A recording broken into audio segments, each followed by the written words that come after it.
ईश्वर कहते हैं चिंता नहीं, चिंतन करो।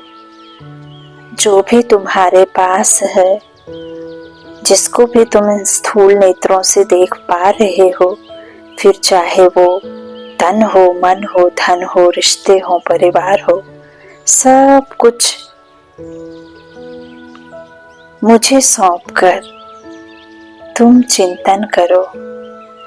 जो तुम्हारा नहीं उसकी चिंता करके तुम्हें क्या फायदा। इसलिए परमात्मा कहते हैं बुद्धि से मुझ एक संग रिश्ता जोड़ और चिंतन में लगे रहो। आप सभी आत्मिक स्नेही भाइयों को ओम शांति। 19 मार्च 2024 के आज के रूहानी बाप के हम रूहों के लिए महावाक्य हैं। आज बाबा ने कहा, मीठे बच्चे, घड़ी घड़ी बाप और वर्षे को याद करो। बाप रूहानी सर्जन तुम्हें निरोगी बनने की एक ही दवा बताते। बच्चे मुझे याद करो। प्रश्न है, अपने आप से कौन सी बातें करो तो बहुत मजा आएगा। उत्तर में बाबा ने कहा, अपने आप से बातें करो। इन आँखों से जो कुछ देखते हैं यह तो सब खत्म हो जाना है। बस हम और बाबा ही रहेंगे। मीठा बाबा हमको स्वर्ग का मालिक बना देते हैं। ऐसी ऐसी बातें करो। एकांत में चले जाओ तो बहुत मजा आएगा। ओम शांति।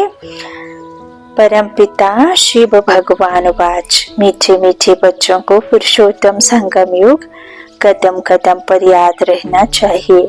यह भी तुम बच्चे ही जानते हो। सो भी नंबरवार पुरुषार्थ अनुसार यह बुद्धि में याद रहे। हम अभी पुरुषोत्तम संगम युग पर पुरुषोत्तम बन रहे हैं और यह जो रावण का पिंजरा है उनसे बाबा हमको छुटकारा दिलाने आया है। जैसे कोई पंछी को पिंजरे से निकाला जाता है तो वह बहुत खुश होकर उड़कर सुख पाते हैं। तुम बच्चे भी जानते हो यह रावण का पिंजरा है। अनेक प्रकार के दुख ही दुख हैं। अब बाप आए हैं इस पिंजरे से निकालने के लिए ना। है तो मनुष्य ही। शास्त्रों में लिख दिया है देवताओं और असुरों की लड़ाई लगी, फिर देवताओं ने जीता। अब लड़ाई की तो बात ही नहीं। तुम अभी असुर से देवता बन रहे हो। आसुरी रावण अर्थात 5 विकारों पर जीत पाते हो, ना कि रावण संप्रदाय पर। बाबा कहते हैं रावण संप्रदाय से थोड़े ना आपको लड़ाई करना है। बाहुबल शास्त्रों की शस्त्रों की लड़ाई आप ब्राह्मण बच्चों की नहीं है। आपकी तो जो लड़ाई है वो आत्मा के अंदर आसुरी जो अवगुण है। बाबा ने सद्गुणों को हीरा कहा, अवगुणों को क्या कहा है ना, सद्गुण अवगुण।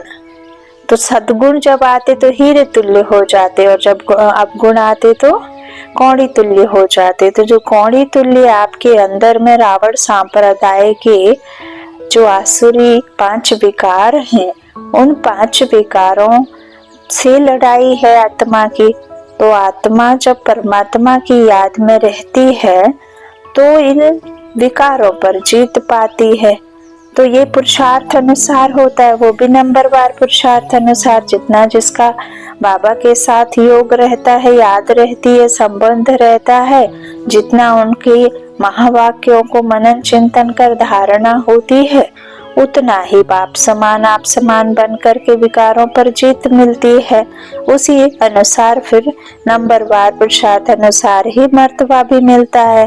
बाबा कहते हैं तुम्हारी रावण संप्रदाय पर नहीं, 5 विकारों को ही रावण कहा जाता है। बाकी किसको जलाने आदि की बात नहीं। जो भी हम स्थूल में इस दुनिया में देखते हैं ना, उस टाइप की हमारी लड़ाई नहीं है। तुम बच्चे बड़े खुश होते हो अभी हम ऐसी दुनिया में जा रहे हैं जहाँ न गर्मी है न सर्दी है।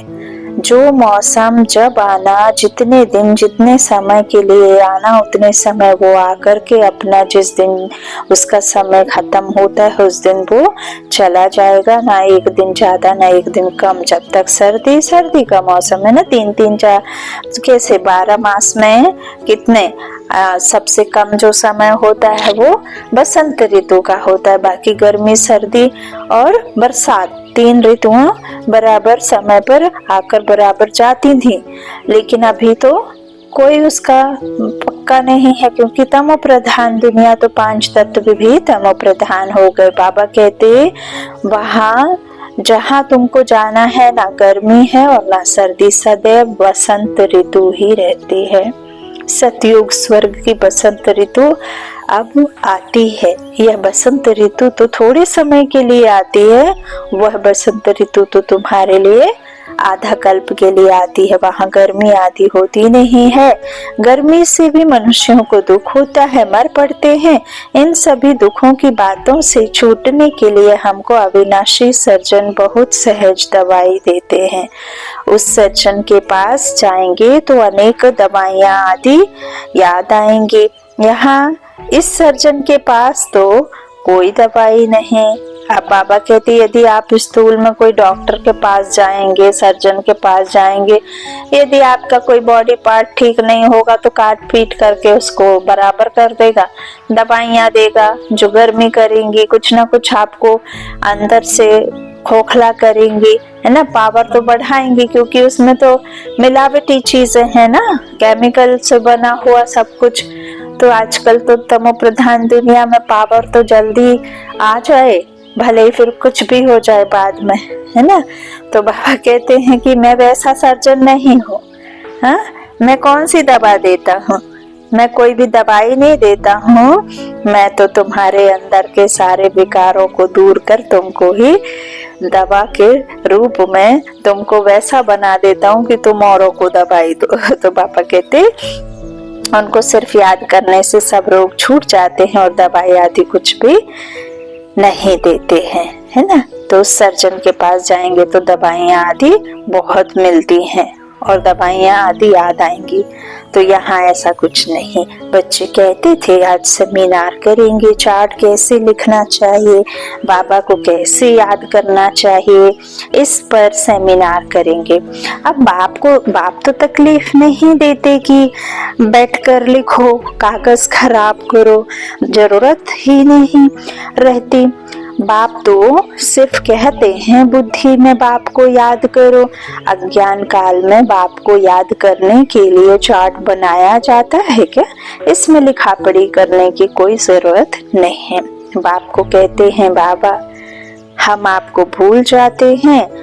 बाबा कहते हैं कोई सुने तो क्या कहेंगे? कहते भी हैं हम जीते जी बाप के बने हैं। क्यों बने हैं? बाप से विश्व की बादशाही का वर्षा लेने। फिर ऐसे बाप को तुम भूलते क्यों हो? ऐसा बाप जिससे इतना भारी वर्षा मिलता है उनको तुम याद नहीं कर सकते हो। इतना बार तुमने वर्षा लिया है फिर भी भूल जाते हो। बाप से वर्षा लेना है तो याद भी करना है, दैवी गुण भी धारण करने हैं। लिखना क्या है यह तो हर एक अपने दिल से पूछे। नारद का भी मिसाल है, खुद कहते हैं बड़ा भक्त था। तुम भी जानते हो जन्म जन्मांतर के हम पुराने भक्त हैं। हम मीठे बाप को याद कर कितना खुश होते हैं। जो जितना याद करते हैं वही लक्ष्मी नारायण को वरने लायक बनेंगे। कोई गरीब का बच्चा जाकर साहूकार की गोद लेता है तो कितना खुश होता है।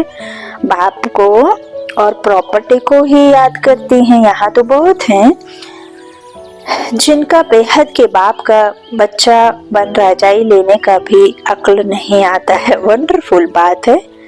जो बाप स्वर्ग का मालिक बनाते हैं उनको याद नहीं कर सकते हैं। बाप बच्चों को अडॉप्ट करते हैं। ऐसे बाप को याद ना करना यह तो वंडरफुल बात है। घड़ी घड़ी बाप और प्रॉपर्टी याद आनी चाहिए।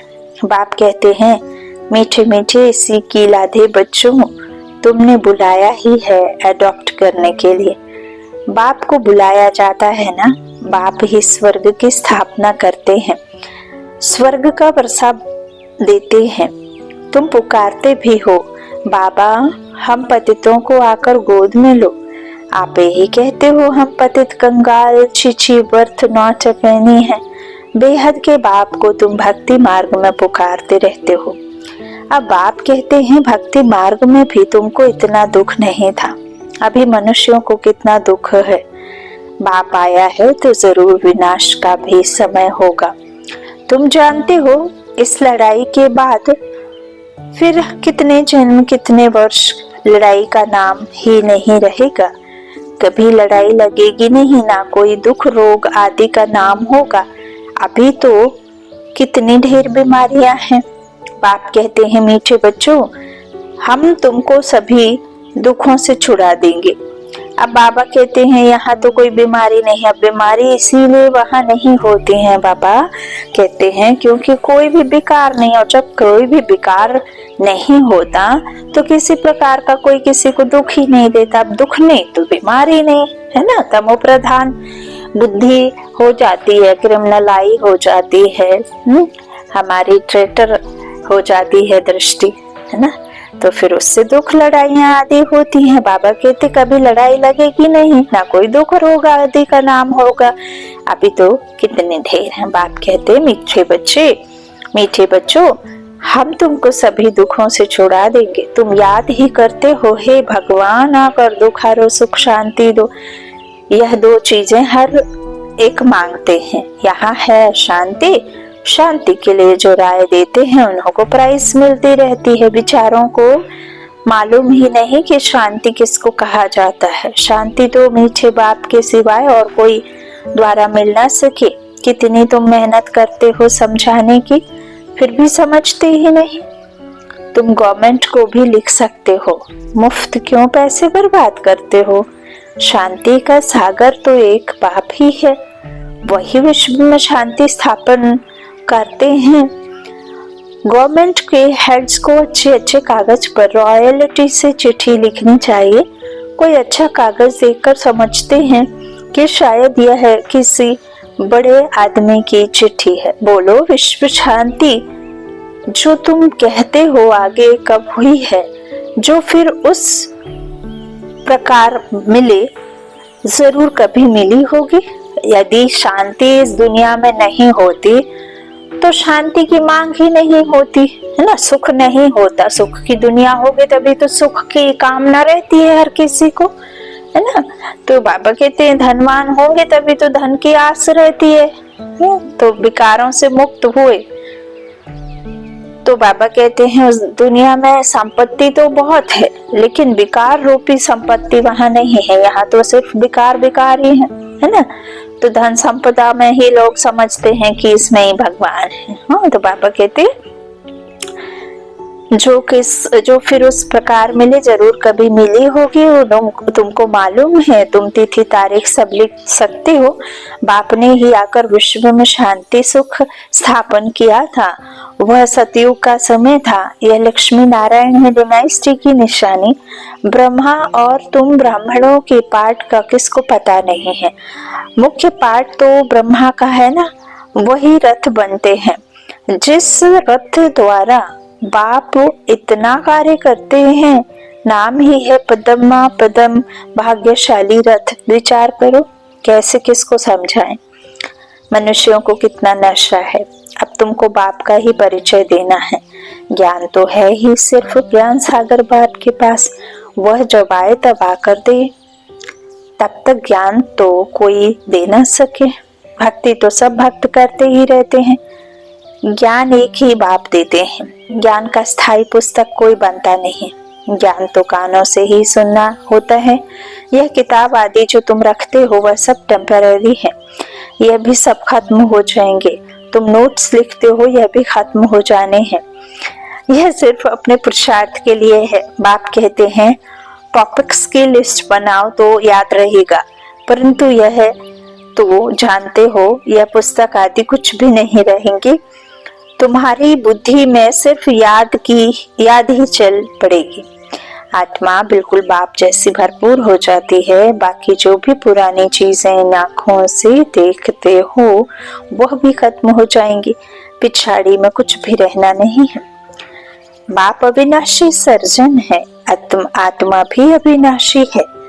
एक शरीर छोड़ दूसरा लेती है। दिन प्रतिदिन जो भी शरीर मिलता है छीछी ही मिलता है। अभी तुम बच्चे जानते हो, क्या जानते हो? बाबा कहते हैं हम श्रेष्ठाचारी बन रहे हैं।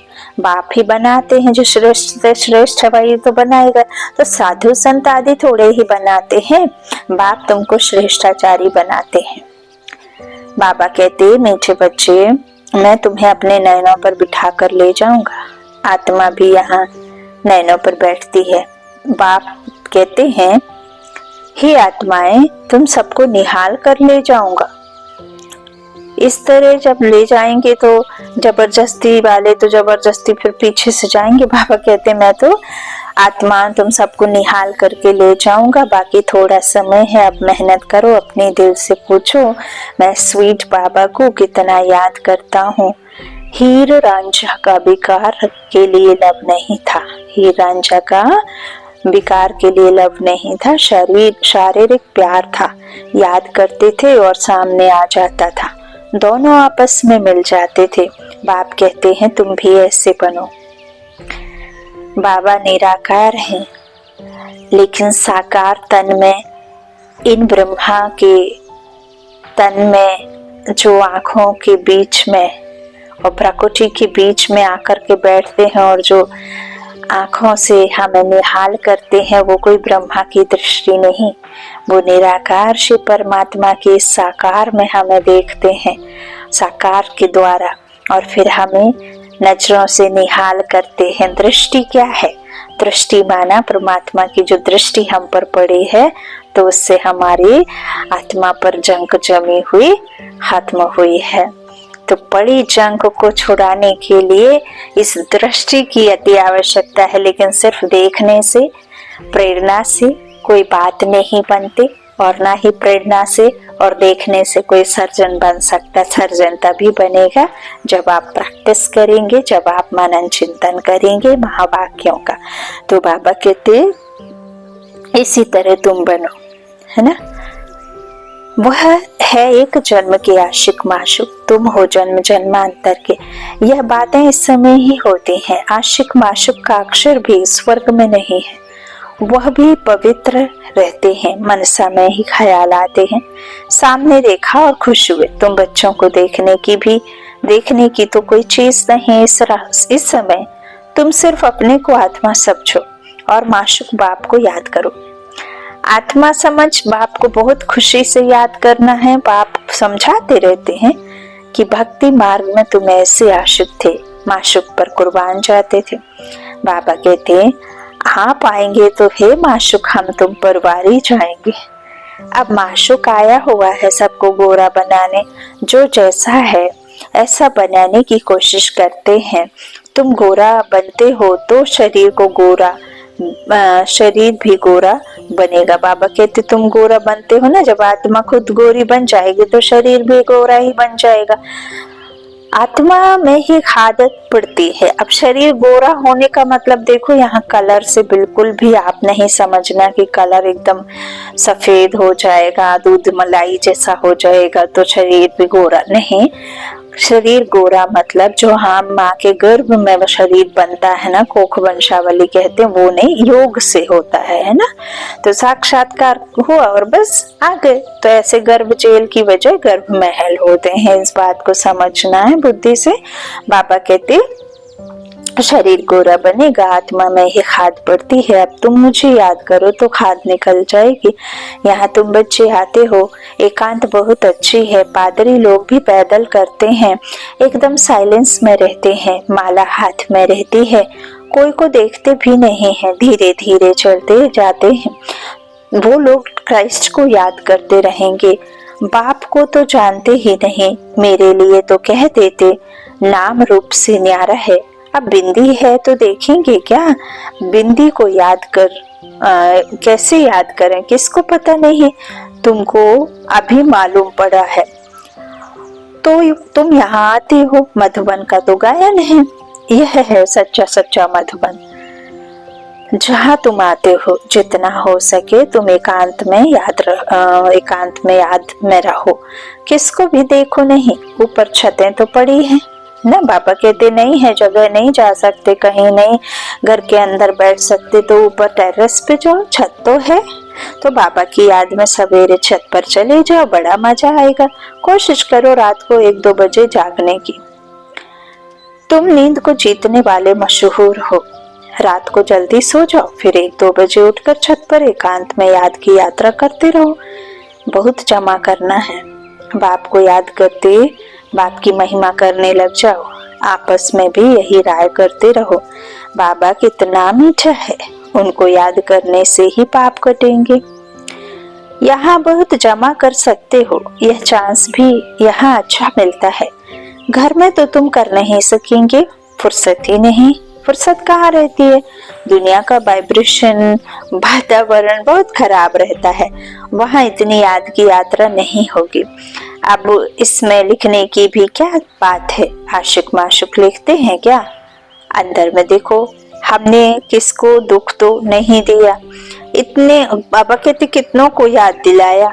ये याद रखना, डेली का चार्ट बाबा कह रहे, यहाँ हम आते हैं जमा करने, तो यहाँ कोशिश करो ऊपर छतों पर एकांत में जाकर बैठो, खजाना जमा करो। यह समय है ही जमा करने का। 7 रोज 5 रोज आते हो, मुरली सुनकर जाए, एकांत में बैठो। यहाँ तो घर में बैठे हो, बाप को याद करो तो कुछ तुम्हारा जमा हो जाए। बहुत माताएं बांधेलियां हैं, याद करती हैं, शिव बाबा बंधन से छुड़ाओ। विकार के लिए कितना मारते हैं। खेल दिखाया है ना द्रौपदी के चीरहरे, तो तुम सब द्रौपदियां हो ना तो बाप को याद करते रहना है। बाकी युक्ति तो बहुत बतलाते हैं, इसमें स्नान आदि की भी बात नहीं रहती। हाँ, पखाना लेटरिन में जाना होता तो स्नान जरूरी है। देखो बाबा ने कहा कि युक्तियां तो बाबा देते हैं, अब इसमें स्नान आदि की तो बात बाबा कहते हैं कि नहीं है। अब स्नान करके पता चला देखो शरीर में इतने रोग हैं, या कोई पानी पड़ते ही किसी को निमोनिया जैसे कुछ ना कुछ इस तरह की जब बीमारी आ जाती है, तो वो बेचारे बाबा की याद में बैठने के लिए या बाबा को कुछ भी किसी भी प्रकार से उनके पास में जा करके सम्मुख होकर के सोचते हैं कि हम बाबा के रूम में जाकर बैठे इस तरह से, तो वो इतना सोच में पड़े रहते हैं कि बाबा बिना नहाए तो कैसे स्वच्छ रहना जरूरी है ऐसे करके, तो उनका मन उधर ही लगा रहता है। लेकिन बाबा कहते देखो मैं तो सोल कॉन्शियस हूँ, मेरा तो शरीर है नहीं, है ना। जो मैं बोलूं कि तुम देह के संबंध और देह से जो भी तुम्हारा रिश्ता है वो तो जमी पर आकर हुआ है। तुम्हारा रिश्ता आसमा वाले से है, तो आसमा में तो कोई किसी प्रकार का बाबा कहते हैं देह और देह के संबंध है ही नहीं, तो मुझे उससे उतना फर्क नहीं। लेकिन हाँ, जब आप टॉयलेट जाते हैं तो उस समय आपको खुद भी अनकंफर्ट लगेगा, तो आप अनकंफर्ट रहेंगे तो उस समय फिर आपका मन उस तरफ ज्यादा आकर्षित होगा, है ना।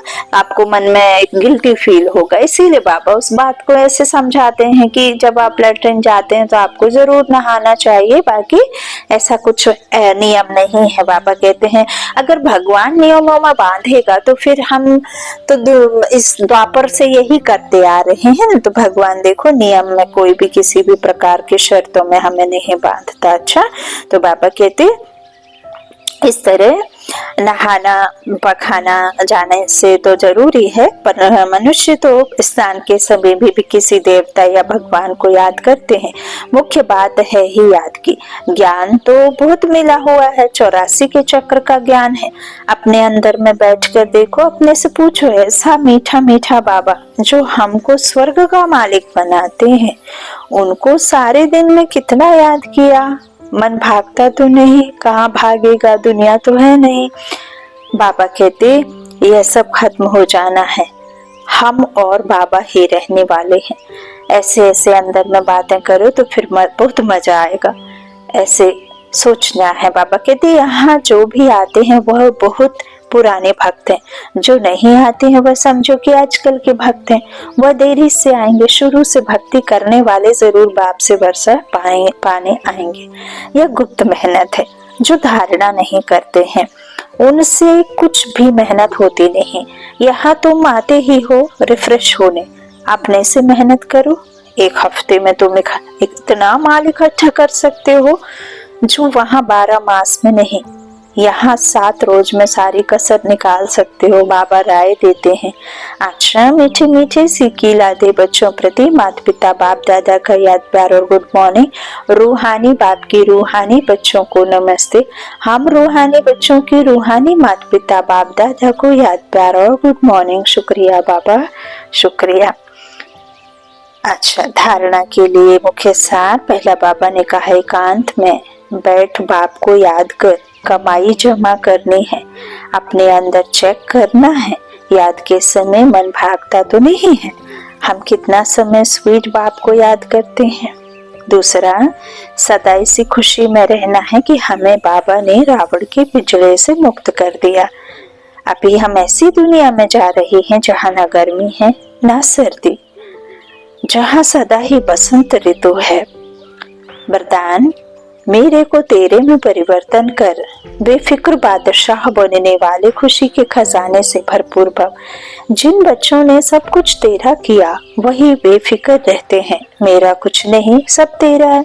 जब ऐसा परिवर्तन करते हो तब बेफिक्र बन जाते हो। जीवन में हर एक बेफिक्र रहना चाहता है। जहाँ फिक्र नहीं वहाँ सदा खुशी होगी। तो तेरा कहने से, बेफिक्र बनने से खुशी के खजाने से भर जाते हो, भरपूर हो जाते हो। आप बेफिक्र बादशाहों के पास अगिनत अकुछ अविनाशी खजाने हैं जो सतयुग में भी नहीं होंगे। स्लोगन, खजानों को सेवा में लगाना अर्थात जमा का खाता बढ़ाना। खजानों को सेवा में लगाना अर्थात जमा का खाता बढ़ाना। तो बाबा कहते जो हम बच्चों को, अच्छा दाता के पास में क्या है देने के लिए? ज्ञान है। और वो ज्ञान कौन सा है? समझ का। अब समझ कौन सी है? आत्मा का। और आत्मा की जो समझ देते हैं तो उस आत्मा में जो गुण अवगुण हमारे बदली हो गए हैं तो वो वापस हमें देने के लिए हमें समझ का तीसरा नेत्र देते हैं। तो फिर उससे हम जो भी हमें मिलता है वो बाबा कहते दूसरों को भी देना है ना। जब हम दूसरों को देंगे ना, खुद खाया खुद कमाया और इकट्ठा नहीं किया, इकट्ठा किया भी तो खुद के लिए किया, तो उससे कुछ भी आपको मिलने वाला नहीं जब तक आप इस जमा के खाते को सेवा के द्वारा बढ़ाएंगे नहीं। अच्छा, ओम शांति।